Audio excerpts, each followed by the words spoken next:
Welcome back to another segment of our Regal London web series. Returning for our Spring 2024 episode is my ex-colleague and friend Nicholas Spencer, who is a partner and head of London project sales from Knight Frank's Middle East office based in Dubai. It's a pleasure having you with us again, Nick. Thank you, Fad. Good to be back as always. Good to be back. Let's just get straight into it. If you could please provide our viewers with the London market update, how the market has fared, let's say, over the last 3 months of 2023 and now moving into 2024.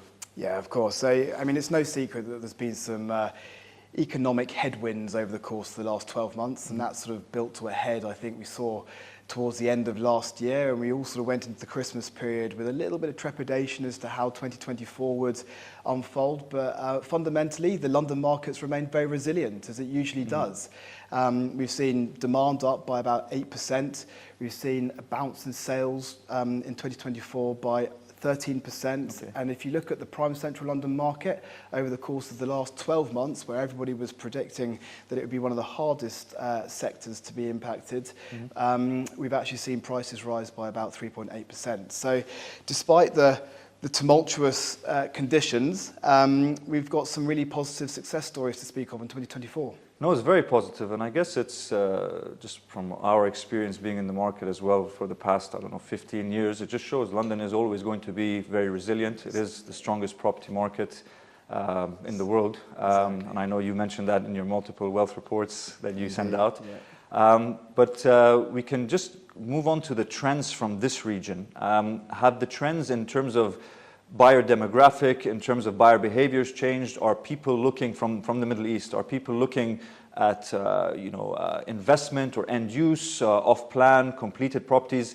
How has the buyer behaviors been in the past year? Yeah, so I mean, from our perspective, irrespective of the economy, the cornerstones that make the London market in particular attractive haven't shifted or gone anywhere. So the likes of culture, history, in this instance, education is a vital component that attracts international and foreign investment. And from our perspective, we've seen anecdotally a lot of sales recently leaning towards that educational desire. Families buying for their children whilst they're being educated through the university systems. And they often approach us saying, look, I'm buying for my daughter or son to live in, but also can you please steer me on something that's going to have some level of performance over the next 5 to 10 years from an investment standpoint as well. So from our perspective, I would say probably 75% of our demographic are end users, but nearly all of them are looking with a nod to the performing side of the real estate as well. They want to make sure that they're making a good investment. Exactly. They don't want to lose any money, of course. So, of course. And ultimately, they want to take advantage of that long-term performance, which of course London is renowned for. Fine. So if we look at where people should be putting their money in within London, talk about where the key investment hotspots in the city. Where should buyers from this region be looking at, whether they're buying for themselves or buying for investment or both, like you mentioned? Where should they be targeting?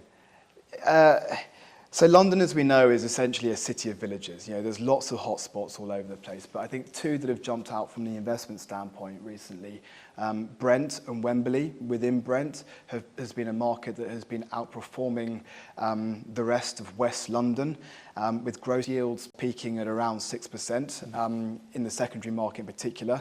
But again, it's just a nod to the undersupply in that area and how popular the demand is becoming for the likes of Wembley.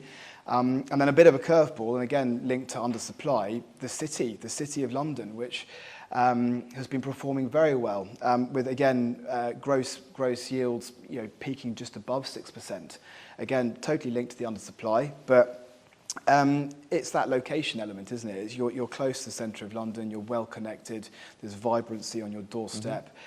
Those tenants that are typically occupying in the city can afford it, from the sort of finance backgrounds, maybe in insurance industries. So, that's where they want to be based. Now, of course, if you go further out in East London, you can see yields getting onto sort of 6.5 5%, maybe even on towards 7% if I mention like the Dagenham. But these are still very much evolving markets. And from a Middle Eastern standpoint, most want to be as central or as close to West London as possible. And Wembley and the City are two markets that have jumped out for us in terms of performance. That's interesting that you say that, because I remember the City used to be a location like when I was studying 25 years ago. It just used to be people going to work and then returning home. But the place has completely transformed now. It's become, like you said, very vibrant. The restaurants, the cafes, the places to go out, obviously the offices as well, the new homes that have come up in the area.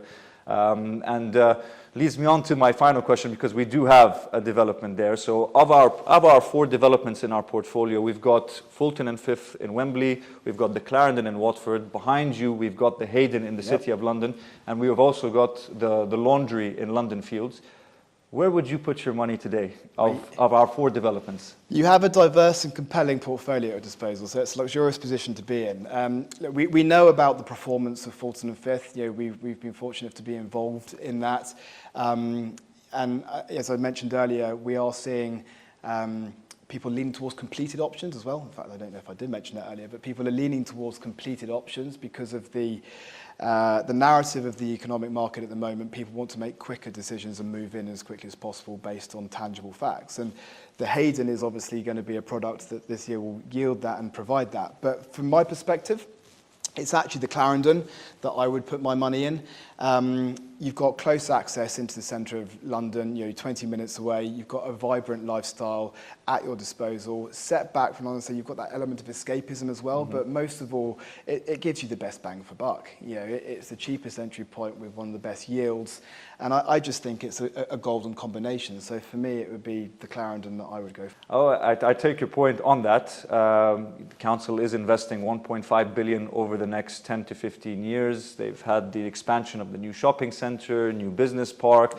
They've got planning permission now for a brand new hospital, 1,000-bed hospital. They're refurbishing Watford Junction Station, which is just a 5-minute walk. The Clarendon is called the Clarendon because it's on Clarendon Road. You've got all the businesses there, PwC, KPMG, Ralph Lauren, TK Maxx.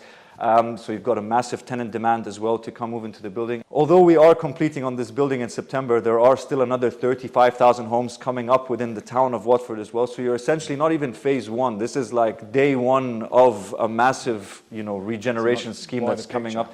So the potential for upside here is going to be huge. And it's a very good one for investment. I take your point on that.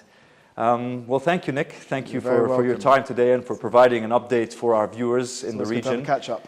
If you have any questions or require any additional information about any of the 4 developments within our portfolio, Fulton and Fifth in Wembley, the Clarendon in Watford, the Hayden in the City, and the Laundry in London Fields, please see our contact details in the caption below. Thank you very much. Thank you, Nick. Thank you, Bad.